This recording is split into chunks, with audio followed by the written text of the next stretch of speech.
Chapter 1. The Inheritance. The day I learned my father was dead, the tide was already coming in. The lighthouse was the first thing my father ever chose over me, and the last thing he left me. The call came a little after noon, just as the rain began tapping its nails against my apartment windows. I almost let it go to voicemail. The number was unfamiliar, and I had spent the last year developing a healthy instinct for avoiding unfamiliar things. Debt collectors, campus offices, dentists, people from church who wanted to know where I had been. All of them seemed to come wrapped in that same flat, polite unknown. I answered anyway. "Is this Clara Whitlock?" The voice was male, measured, professional in a way that made me instantly suspicious. "Yes. My name is Robert Hensley. I'm calling on behalf of the estate of Elias Whitlock." For a second, I said nothing. The name felt dragged up from the bottom of something deep and silty, coated in distance. Elias Whitlock. My father, technically. A man who had contributed half my face and almost none of my life. "I'm sorry to inform you," he said, and then continued speaking in that dry, careful tone people use when death has become part of their paperwork. I listened. I think I listened. It is hard to say now what I actually heard and what I only understood afterward, while standing in my kitchen with one hand braced against the counter and the rain ticking harder at the glass. "Your father is deceased.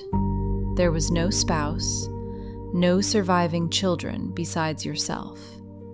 His personal effects are minimal. His primary property, including the lighthouse and keeper's residence, has been left to you in full." I remember that last part most clearly, because it was the only part that made me laugh.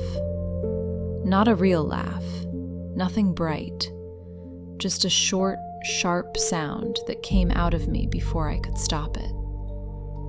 "A lighthouse," I said. Mr. Hensley paused. "Yes, Miss Whitlock." He sounded offended by my tone, which only made the whole thing more absurd.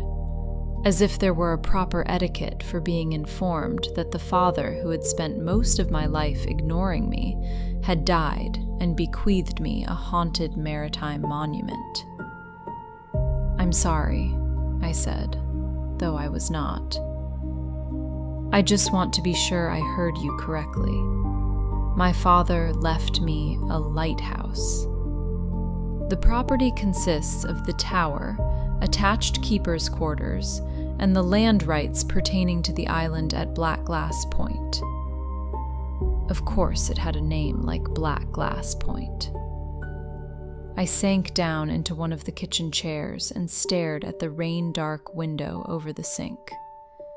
Outside, people moved along the sidewalk with umbrellas tilted low against the weather, all of them small and purposeful, none of them aware that my dead father had just reached out from the grave to inconvenience me in a way so specific it almost felt theatrical. "I didn't know he owned anything," I said. Another pause. Paper shifting softly on the other end. "He did." That nearly made me laugh again. Elias Whitlock had existed in my life the way storms existed far out at sea. You heard about them. Sometimes you felt the weather change because of them. But they happened at a distance, beyond the horizon, and by the time they reached you, they were only rain or wind or some inconvenient debris left scattered in the yard. When I was little, I knew him in fragments. the smell of salt on his coat, a rough cheek against my forehead, the shape of his hands, large and red from cold. I remembered being lifted once, high against his chest, my face tucked into the wool collar of his sweater, while something below us boomed and hissed in the dark. I had been small enough to feel safe without understanding why I shouldn't. After that, he became mostly photographs. A tall man with dark hair going silver at the temples too early.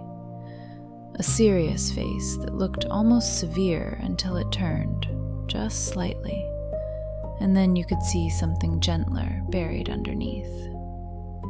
My mother kept a few pictures in a drawer for years, though she never displayed them. In one, he stood beside her on a windy day, one hand on the back of her neck, both of them squinting into the sun. In another, he was holding me as a baby. He looked terrified. Then came the silence. No dramatic explosion, no single fight I could point to. Just the slow hardening of my mother's mouth whenever his name came up. The missed birthdays, the cards that stopped arriving, the Christmases that never included him. By the time I was old enough to ask where he had gone, she had already built the answer into something blunt and serviceable. He chose the lighthouse. As a child, I pictured this literally, a tower rising out of the sea, white and clean and impossible. My father climbing its spiral stairs while I stood on the shore calling after him. Later, I understood she had meant work, distance, obsession, whatever private rot had taken root in him and made staying harder than leaving. But the image never quite went away. Now, apparently, it was mine. Mr. Hensley asked if I would be able to travel to Blackglass Point within the week to discuss transfer of ownership and certain practical matters regarding the estate.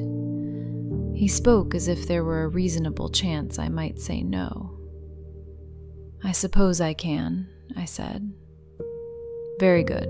I'll arrange to meet you in the town of Maris Cove on Thursday afternoon." Thursday, 2 days away. We ended the call. I remained at the kitchen table for a long time afterward, listening to the rain and looking at nothing. Grief did not arrive. That probably sounds cold. Maybe it was. But grief belongs to something inhabited, and my father had not lived in me for years. What came instead was a meaner, more restless thing. Curiosity, anger, a small, ugly thrill I hated the moment I recognized it. He had left me something.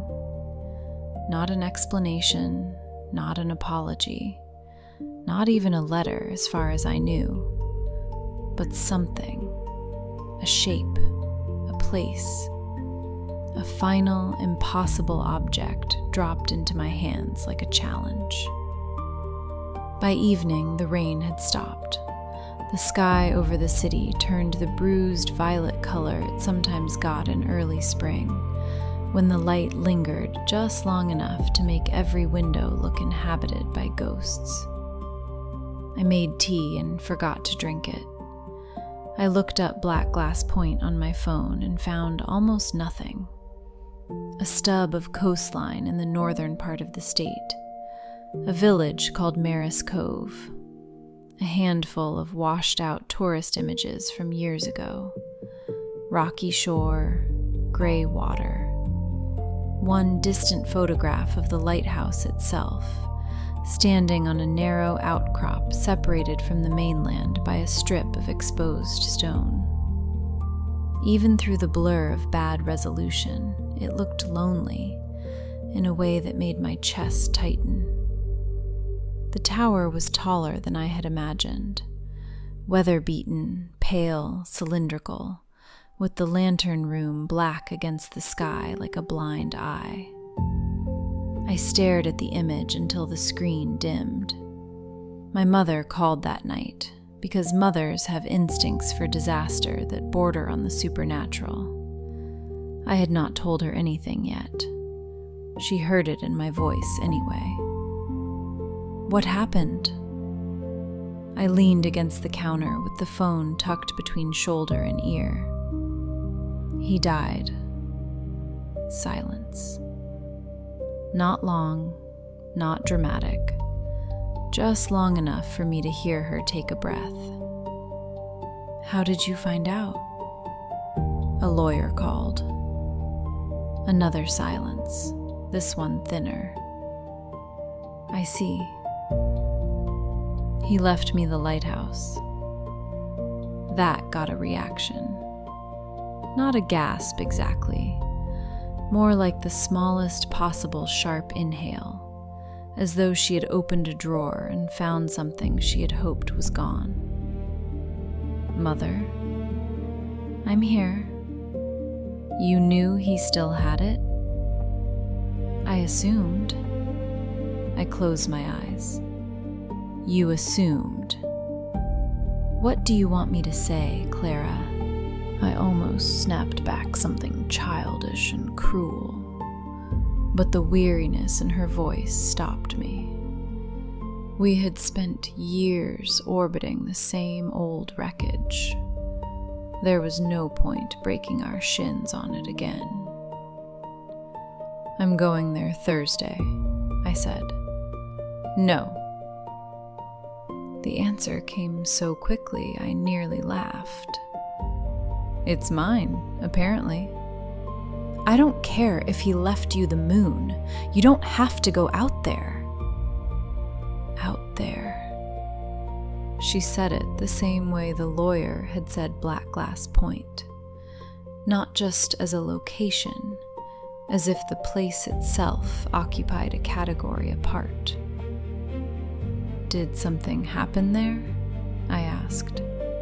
No, she lied badly. I straightened. Mother, I am not doing this over the phone. That's convenient. Clara, what happened? What I wanted, absurdly, was for her to tell me something cinematic. Your father was a monster. Your father was mad. Your father joined a cult, killed a man, saw something on the sea, and never came back right in the head. Anything with shape, anything solid enough to hate. Instead, she gave me the answer she had always given, dressed in different words. He was not a cruel man, she said quietly. But he was weak where he should have been strong, and stubborn where he should have bent. Whatever he thought he was doing out there, he let it become more important than the people who loved him. I swallowed. Did he love me? That slipped out before I could stop it. I hated it instantly. On the other end of the line, my mother was silent for so long, I thought she might refuse to answer at all. Yes, she said at last. In his way. In his way. There are phrases that do not comfort so much as bruise. We hung up without saying much else. I barely slept that night. Every time I closed my eyes, I saw the lighthouse from that grainy photograph, standing out in the dark water with its blank black lantern room. Not romantic, not picturesque, just there, in the way a wound is there. Thursday came cold and colorless. I left before dawn. The drive north took most of the day. The city finned into industrial outskirts, then flat roads bordered by wet fields, then stretches of dark pine and bare-limbed trees bent by the wind. The farther I went, the less the world seemed built for comfort. Towns grew smaller. Houses stood farther apart. The sky lowered until it felt almost touchable, one long sheet of pewter pressing down over the land. By noon, I began seeing water. Not all at once. First, ditches full of rain, silver and still as metal. Then marshes. Then glimpses of the sea between low hills and thickets of wind-shorn cedar. Every time it appeared, my hands tightened a little on the wheel. I told myself I was not nervous. I was angry, curious, tired, anything but nervous. But when the sign for Maris Cove, population 812, appeared by the roadside, my stomach dropped so suddenly it felt like missing a step in the dark. The village was smaller than I expected, and older than I liked. Narrow streets, salt-bleached buildings with peeling paint, fishing boats nodding in a cramped harbor below a row of weathered shops. Everything wore the same exhausted look, as if the sea had been licking at it for decades and had no intention of stopping. I parked near the harbor and stepped out into a wind cold enough to sting my teeth. The air smelled of kelp, diesel, and something mineral underneath, raw and sharp. Gulls wheeled overhead, crying as if offended by my arrival. Mr. Hensley had suggested a small inn where he was staying, but I was early and not ready to sit across from a lawyer while he handed me forms and condolences in matching envelopes.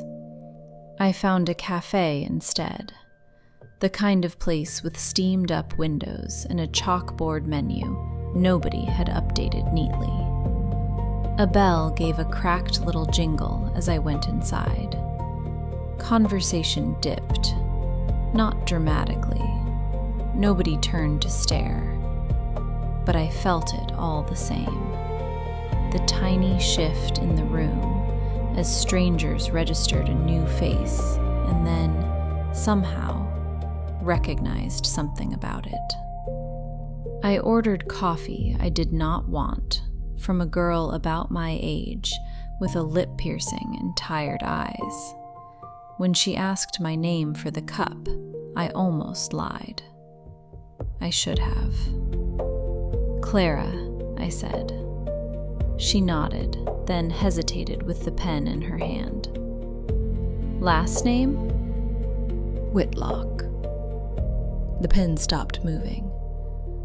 It was small, just that. A stillness no longer than a blink, but it rippled outward all the same. The older man, reading a paper by the window, lowered it a fraction. Someone in the back went quiet. The girl behind the counter lifted her eyes to mine with a look so brief and strange I nearly missed it. Then she wrote Clara on the cup and said, "That'll be $4.25. I paid in cash. When she handed me the drink, she said, too casually, "You here for the house?" I stared at her. "What house?" Her mouth tightened, annoyed at herself. "Sorry, I meant the light." The light. I took the cup. "I suppose I am." She glanced toward the window, where I could just make out a smear of gray sea beyond the harbor masts. "Don't stay past the evening crossing," she said. Before I could ask what that meant, the old man by the window folded his newspaper with a dry snap. "Don't go at all," he muttered. The girl shot him a look. He ignored it, rose stiffly, and carried his cup to the counter. He was raw-boned and deeply lined, with the kind of face that looked carved from old driftwood. He squinted at me. "You Elias Whitlock's girl?" I hated how quickly my answer came. "Yes." He made a sound in his throat that might have been disgust or pity. "Haven't seen your face since you were a little thing."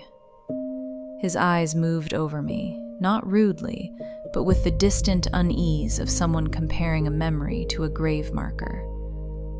"Thought you had more sense than to come back." "I've never been here before," I said. At this, both he and the girl behind the counter looked at me in a way I could not decipher. The old man frowned. "No?" "No." He seemed about to say something else. Instead, he only shook his head and shoved a few coins onto the counter. "The tide turns fast at Blackglass," he said. "You get yourself stranded out there, nobody'll fetch you till morning. Not unless they're fools." Then he left, letting a blast of cold wind cut through the cafe before the door banged shut behind him. I stood very still, coffee cooling in my hand. The girl busied herself with the register for a moment, then looked up at me and seemed to make a decision. "There's a causeway," she said. "Stone and packed earth. You can walk it at low tide. When the water comes in, it's gone. If you're going out there, go before 4. Why is everyone talking like it's cursed?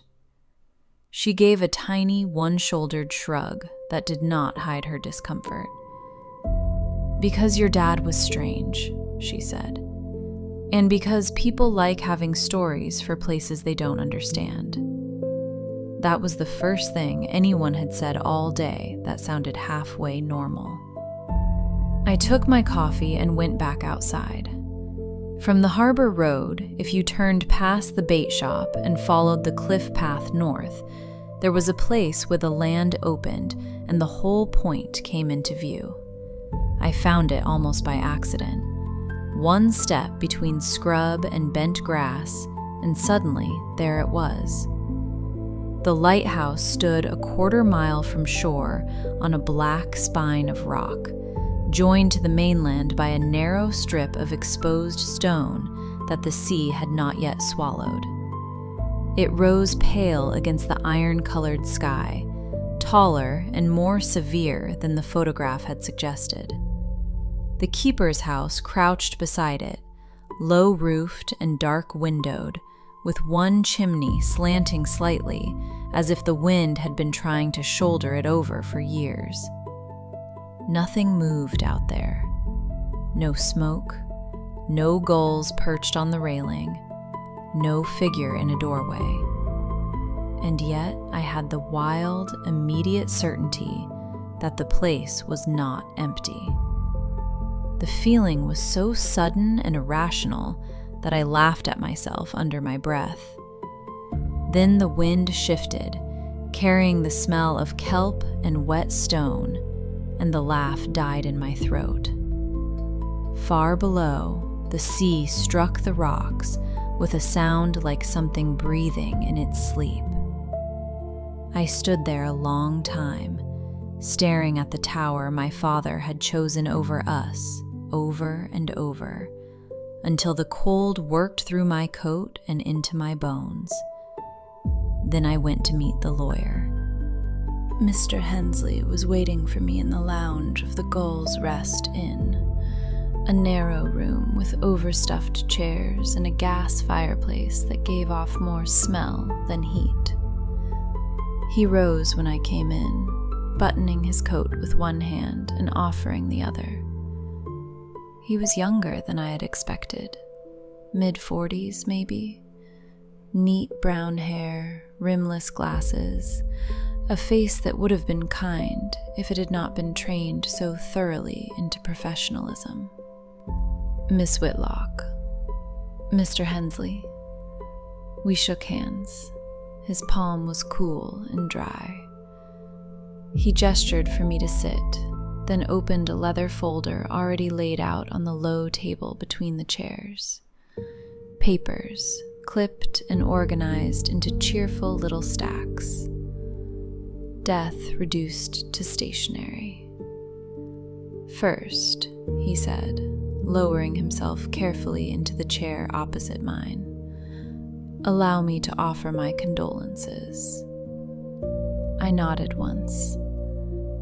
He seemed to understand immediately that I did not want the soft version of this conversation. For that alone, I was briefly grateful to him. He slid several documents toward me and began explaining them in the clipped, mercifully plain tone of someone who had done this many times before.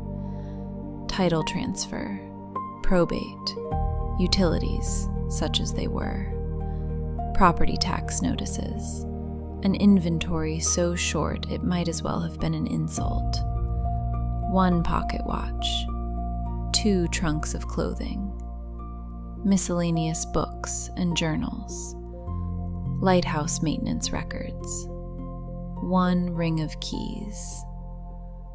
No mention of letters, no explanation tucked quietly among the paperwork, no final message from the dead. Just signatures and seals and legal descriptions of a place I had never asked to inherit.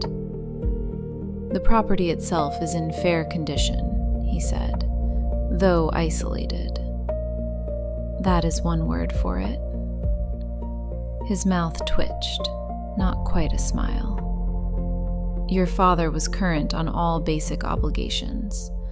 There is a small generator for the house, though I cannot promise its reliability. The main lamp has not been in active service for years, of course, but the structure has been maintained."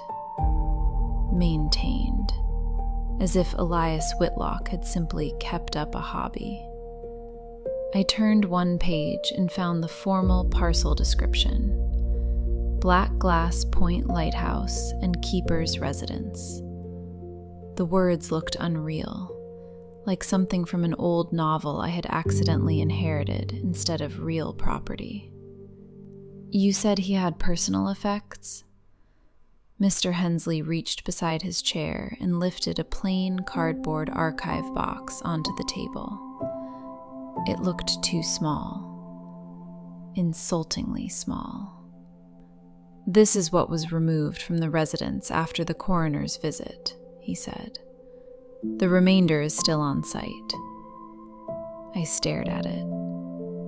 "You can look through it now if you wish." I did not want to. Which meant, of course, that I had to. I pulled the box toward me and lifted the lid.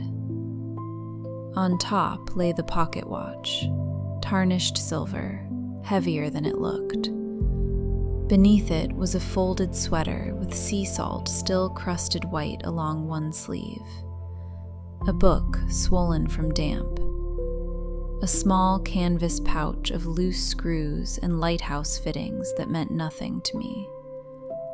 Then, at the bottom, a photograph. I knew it before I picked it up. Not the image, the feeling. The strange inward tilt the body gives when it recognizes itself from another time. It was me, maybe 4 or 5 years old, perched stiffly on the low stone wall outside the keeper's house. My hair was whipping across my face. My little sneakers were muddy. One of my hands was in my mouth, 2 fingers pressed against my lips the way I used to do when I was anxious or tired. Beside me, crouched awkwardly at my level, was my father. He looked younger than any version of him I remembered. Dark-haired, unshaven, one knee braced in the grass, his face turned toward me instead of the camera. There was something intent in the angle of him, not smiling exactly, but watching me with an expression I could not read without hating it a little. protective. That was the worst part. He looked protective. I swallowed hard enough to hurt. Miss Whitlock? I'm fine. It came out too quickly.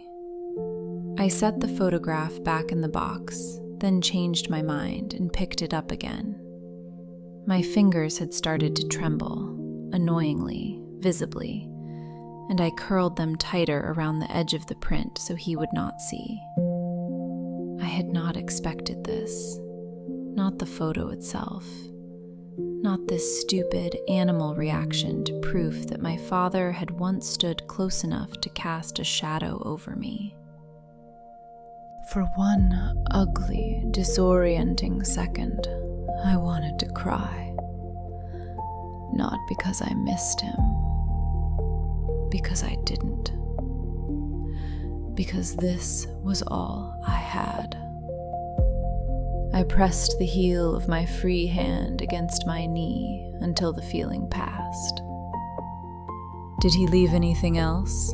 I asked, keeping my eyes on the photograph. A letter, instructions, anything at all that wasn't filed with a county office. Mr. Hensley hesitated. That got my attention. What? He removed his glasses, polished them once with a folded handkerchief, and put them back on. A stall. A tiny, legal stall. There was one item, he said. Not exactly a letter. He reached into the leather folder and drew out a sealed envelope, yellowed at the edges, my name written across the front in a hand that was angular and blunt, and instantly, sickeningly recognizable. Nothing else. No, my dear daughter. No last sentiment. Just my name, as if he were labeling a crate. He placed it on the table between us. He instructed that this be given to you only if you came in person. I looked at it for a long moment without touching it. Then I laughed once under my breath. Of course he did.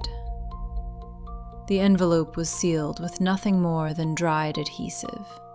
No wax, no formality, no drama. Somehow that made it worse, more ordinary, more real. I slid my thumb under the flap and opened it. Inside was a single sheet of paper, folded once. The handwriting matched the envelope. Spare, compressed. Not elegant, but forceful. Clara, if you are reading this, then I have failed to keep you away. Leave the light dark. Do not cross after sunset. If the tide turns before you return, stay inside until morning, no matter what you hear. I am sorry for what was given to you. E.W. I read it twice, then a third time, slower. No explanation, no apology worth the name, just instructions. Even dead, he was still trying to tell me what to do. A coldness moved under my ribs, thin as a blade. Did you read this? I asked. No, he answered too quickly, offended on principle. Good. Let him be offended. I folded the page and put it back into the envelope with more care than I wanted to admit. What was the cause of death? His expression gentled in spite of himself. The coroner's report listed drowning. I looked up. In the lighthouse?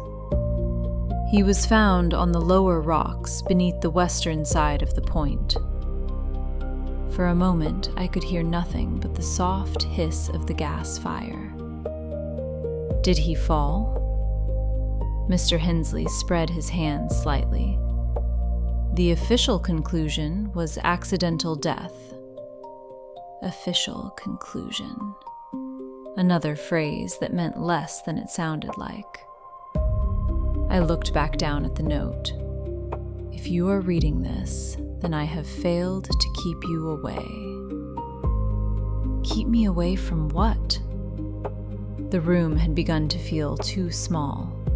The inn, the village, the whole coast pressing close around me with its little silences and unfinished sentences. Mr. Hensley cleared his throat. There is one practical matter I should emphasize. Access to Blackglass Point is dependent on the tide. The causeway is passable now, but it will be underwater by dusk and remain so until early morning. The inn has a room reserved in your name. You need not go out today. I almost said good. I almost let the sensible part of me win. Instead, I heard myself ask, how much time do I have before the crossing closes? He checked his watch. A little over 2 hours.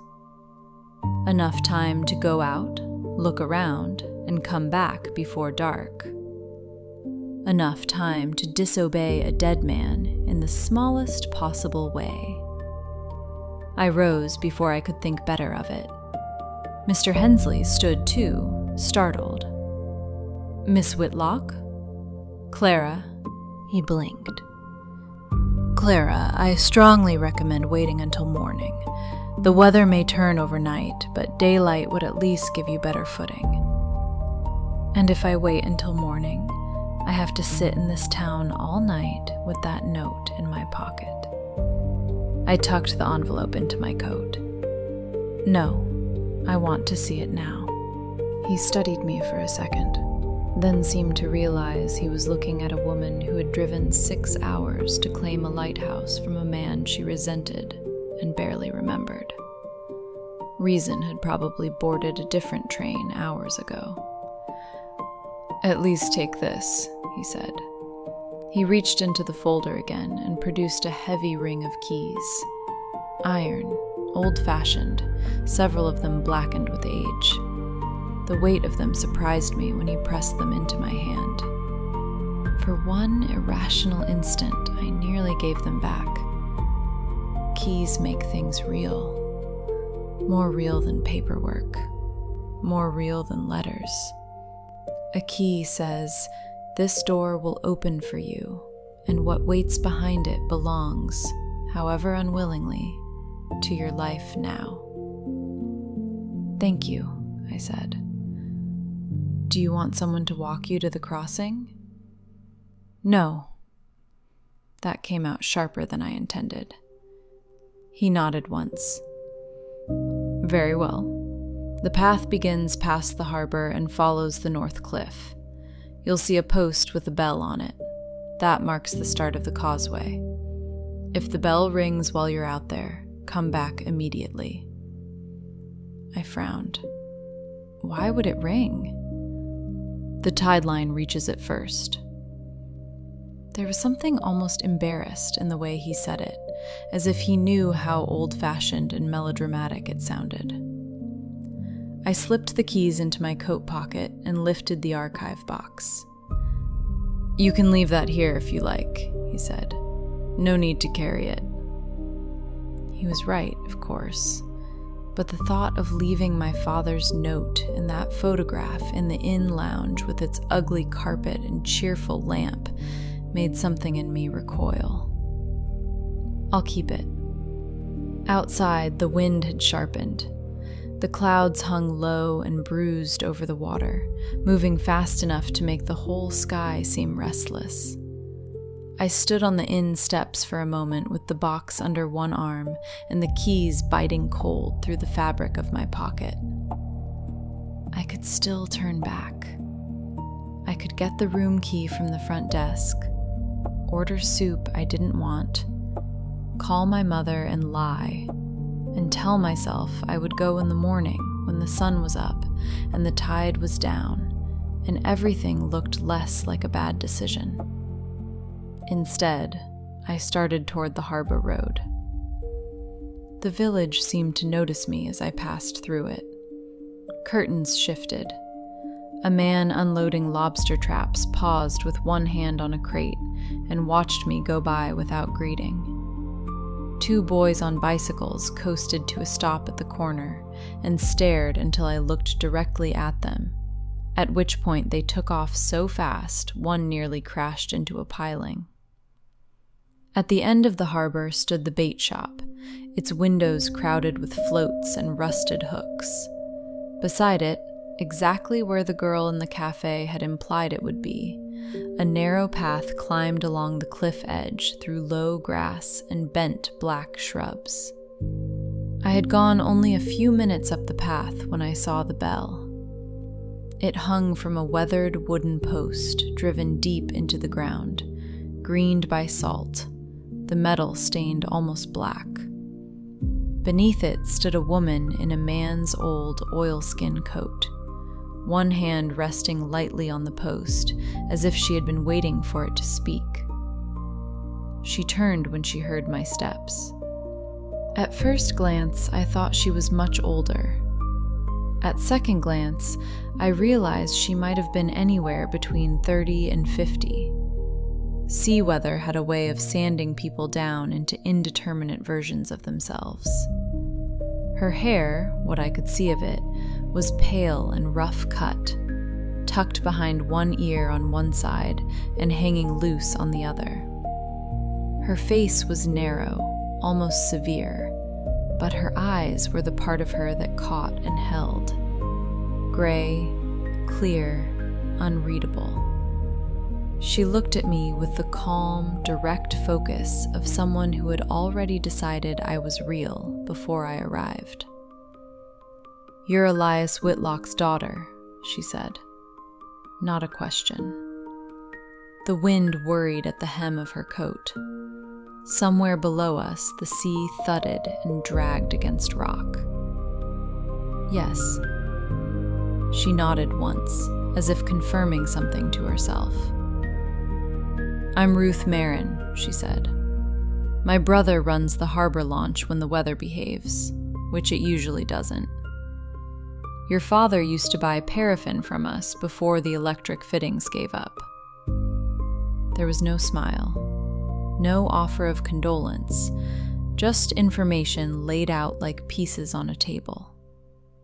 I tightened my grip on the box.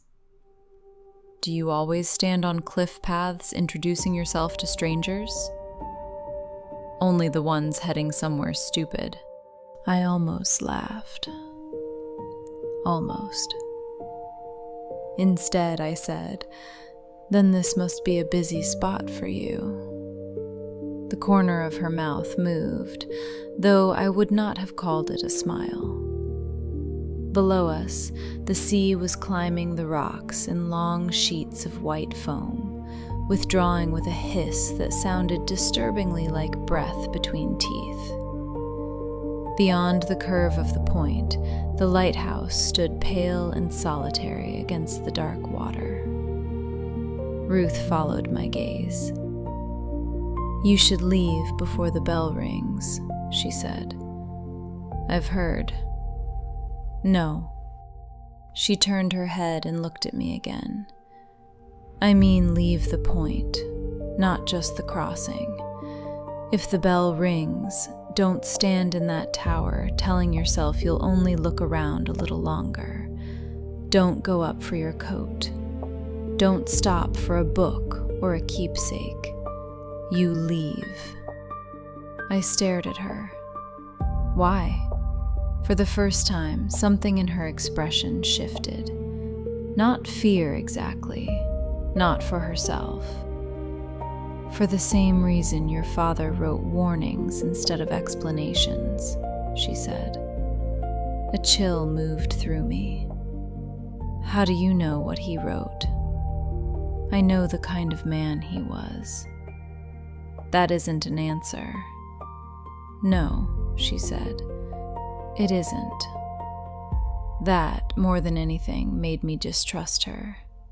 the calm, the refusal to dramatize, as if she knew perfectly well that a little honesty would matter and had decided I had not earned it. I took a step past her toward the causeway. She spoke again before I could move fully by. "If you hear someone call your name from outside after dark," she said, "you make very sure you know which side of the glass you're standing on." I stopped. The box shifted under my arm. One of the keys in my pocket knocked softly against another. What?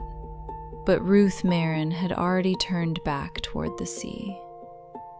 For one ridiculous second, I thought about asking her not to do this, not to become one more coastal lunatic speaking in riddles over the sound of waves. I was too tired for omens, too angry for folklore. Instead, I said, "You know, everyone in this town could save a lot of time by speaking like normal people." That did earn me something close to a real smile. It made her look unexpectedly younger and more dangerous. "Normal people don't live here," she said. Then she stepped away from the bell-post and let me pass. I went down onto the causeway with my father's keys in my pocket, his note against my ribs, and Ruth Marin's voice following me in my head like a second tide. The path across was narrower than it had looked from shore. Black stone slick with salt, patches of packed earth and coarse grass between. Water on either side, gray-green and restless, slapping at the edges with enough force to remind me that this strip of land existed only because the sea was briefly allowing it. About halfway across, I stopped and looked back. Maris Cove seemed smaller from here. The clustered houses, the harbor, the roads, all of it pressed low against the land under the weight of the sky. I could still make out the bell-post on the cliff path, and beside it the dark, upright figure of Ruth Marin watching me go. I told myself that was all she was doing, watching. Still, when I turned back toward the lighthouse, I found I was breathing a little too quickly. The keeper's house and tower loomed larger with every step. Close up, the place looked less abandoned than withheld.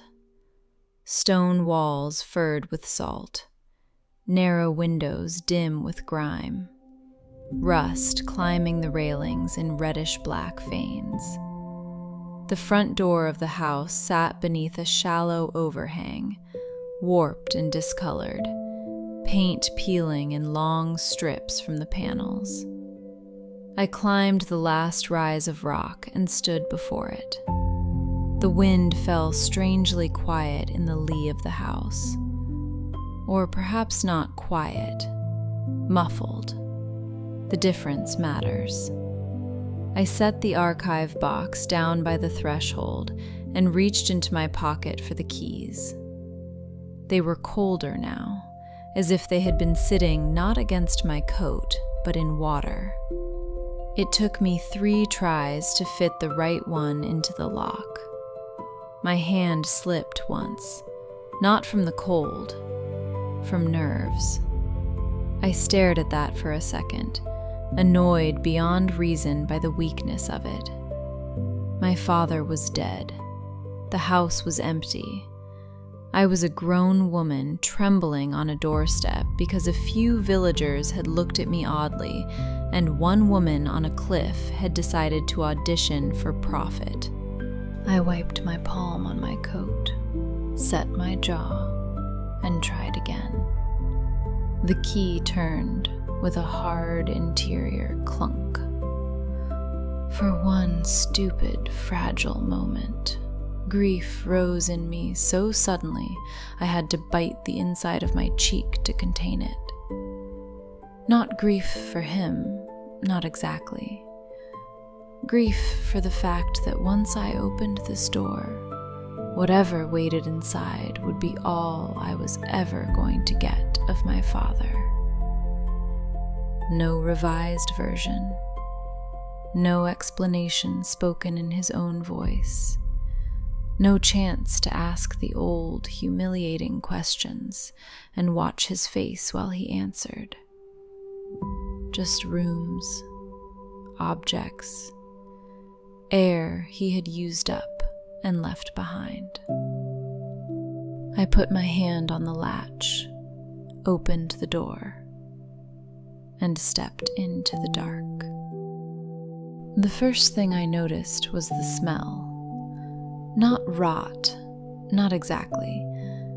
The air inside the keeper's house was cold and damp and heavy with salt. But beneath that was the mineral smell of wet stone and old iron, and under even that, something faintly burned.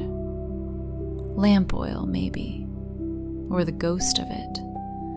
The kind of smell that settles into walls and never really leaves, no matter how many years pass.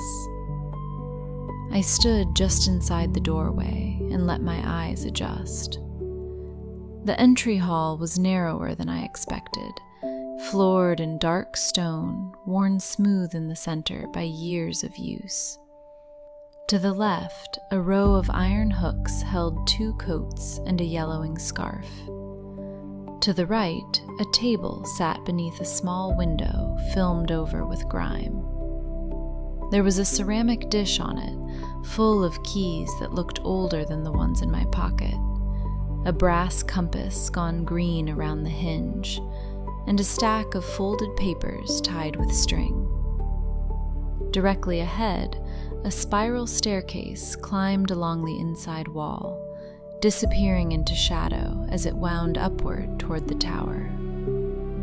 The whole place had the look of a pause rather than an ending, as if the man who lived here had gone out to bring in wood or check the weather, and simply not made it back before the world stopped. I stepped inside fully and pushed the door shut behind me. The sound it made seemed to travel too far. Not loud, just final. I stood there for a moment, with one hand still resting on the latch, listening. Wind pressed faintly at the walls. Somewhere higher up in the lighthouse, something metallic gave a soft, irregular tick, as if cooling after heat. Beneath that was the hush of the sea, muffled now by stone, but still present, like a conversation taking place in another room. Nothing else. No footsteps, no voice, no theatrical haunting waiting behind the curtain. I let out a breath I had not realized I was holding and bent for the archive box, carrying it to the little table by the window. The wood was scarred and pale in places where water had gotten to it. One leg wobbled when I set the box down. I glanced at the coats on the hooks.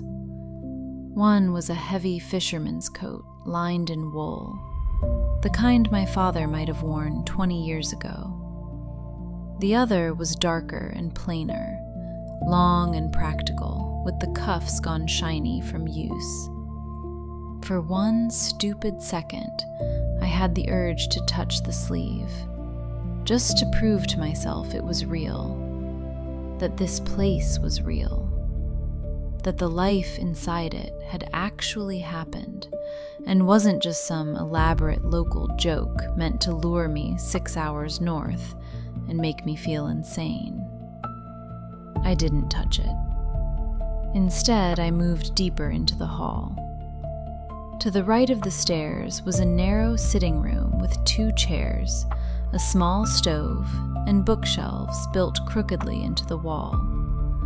Most of the books were practical: navigation, weather records, repair manuals, maritime history. There were a few novels shoved in among them, their spines cracked and swollen from damp. On the mantel above the stove sat a row of Lighthouse logbooks and one framed photograph turned face down. That gave me pause. I crossed the room and picked it up. It was my mother. Not young enough to be a girl, not yet old enough to have become the guarded version of herself I knew best.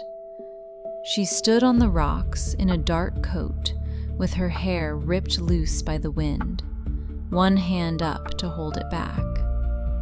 She was laughing at whoever had taken the picture, her face lit from within by the sort of happiness people do not recognize properly until it belongs to the past. I stared at her for a long time. Then I looked at the empty space beside her in the frame and knew, with that deep bodily certainty that sometimes arrives before thought, that someone had once been standing there with her. Someone the photograph had been cropped to remove. I set it back down carefully. The bookshelves, the chairs, the little stove, the photo turned face down.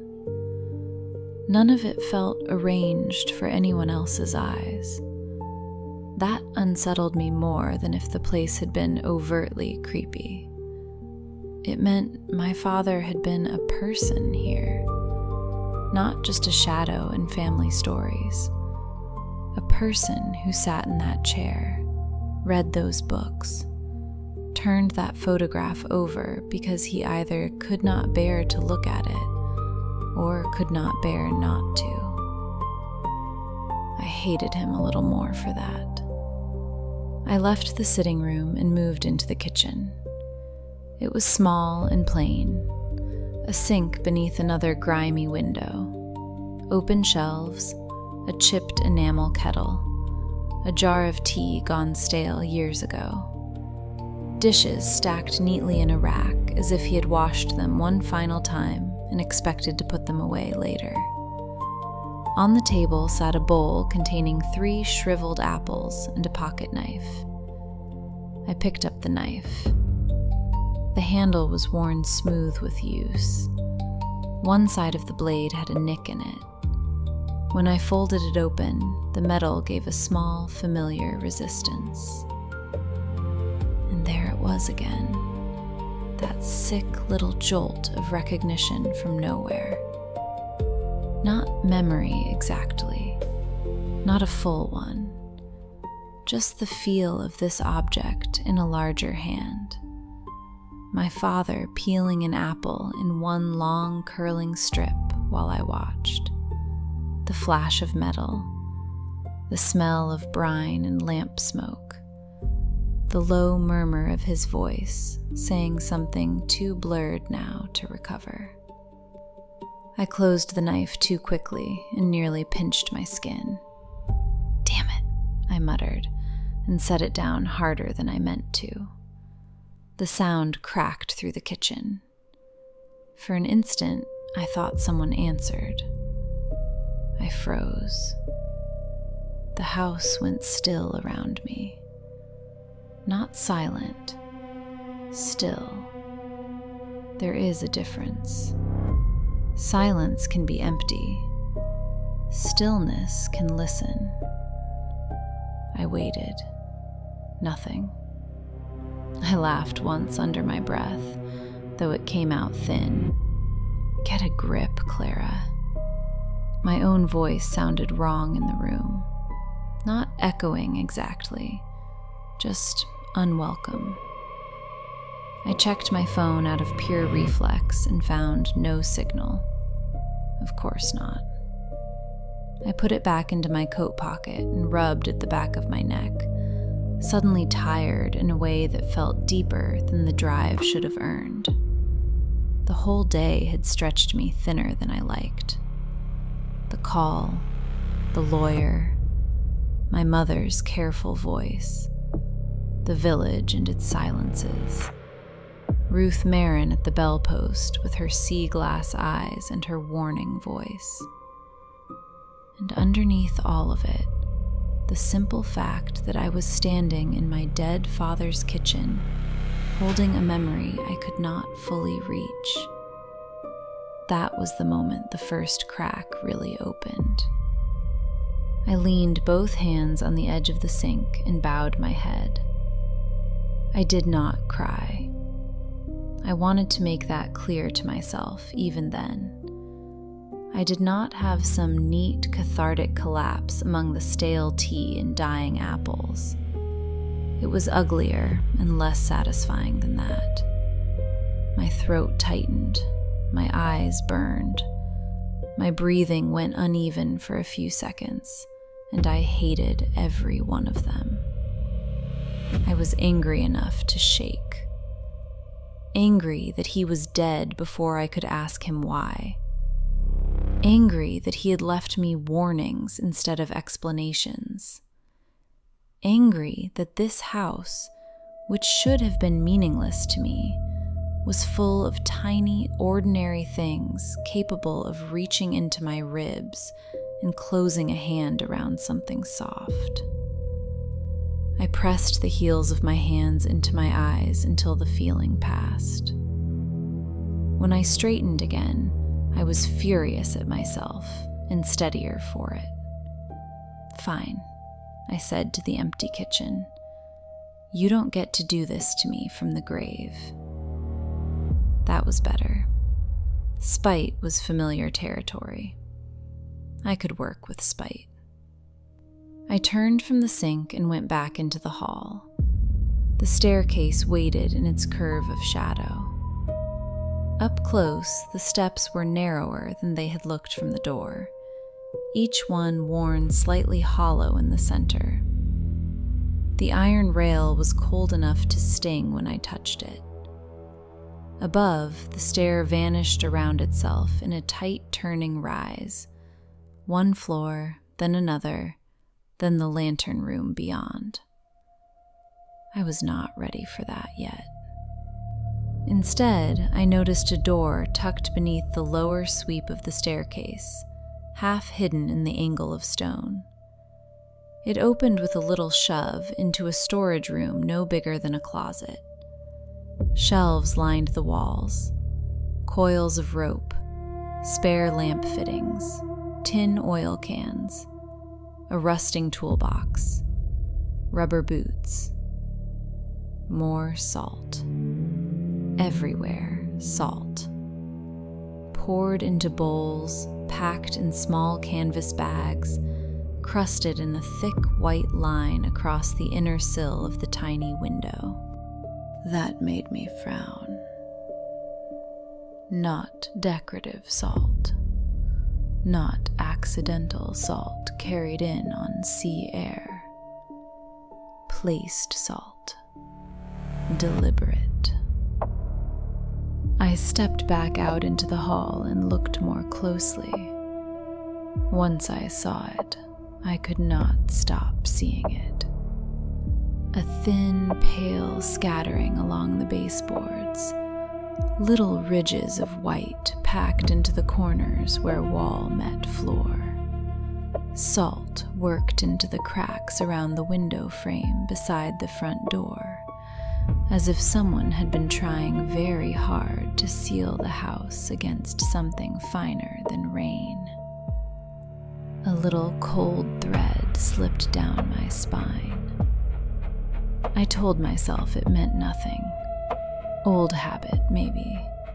A keeper's superstition. Damp control.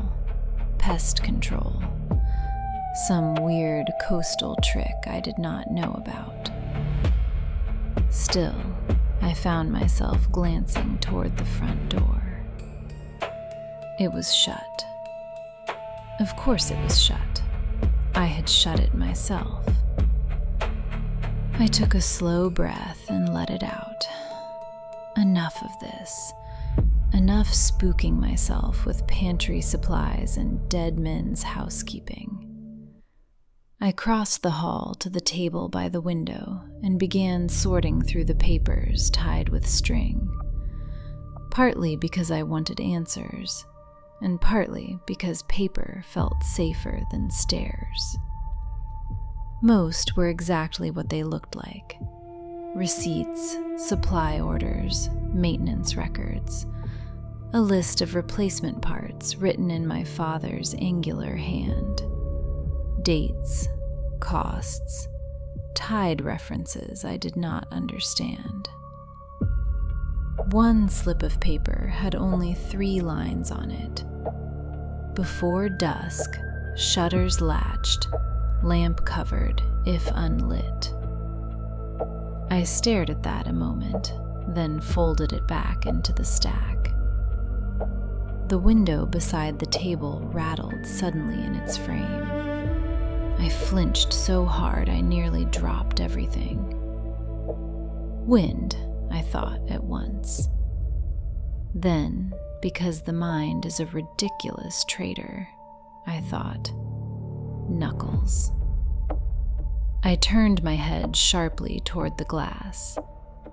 Only my own dim reflection looked back from the dirty pane. Pale face, dark coat, hair loosened by the wind outside. Behind me, the staircase climbed into shadow. I stood absolutely still, watching the reflection. It did not move. That should not have been reassuring. And yet, I let out the breath I was holding and gave a short, humorless laugh at myself. You are doing a terrific job. The light outside had already shifted grayer, flatter, later than I wanted. I needed to either make a fast sweep of the upper floors or get back across the causeway before the evening crossing closed. I looked at the stairs again, then down. At first, my mind refused the shape entirely. It took an extra second, maybe 2, for what I was seeing to separate itself from the darkened stone. Footprints. Wet. A line of them began just beyond the foot of the staircase, each mark darker than the floor around it, each one glistening faintly in the dimness. Not puddles tracked in by my own boots. These were bare prints. Human. Narrow. The suggestion of toes visible in the nearest one, blunted at the edges where the water had begun to spread. They led upward. One step, another, vanishing around the curve of the stair into the dark above. Every part of me went cold at once. I looked behind me at the front door. Still shut. No sound in the house now except the low mutter of the sea and the rocks below, and the fast, shallow noise of my own breathing. I took one step toward the first print and stopped. The water on the stone was too fresh, not old damp, not some stain left by weather. Fresh enough to shine. Something was in the lighthouse with me.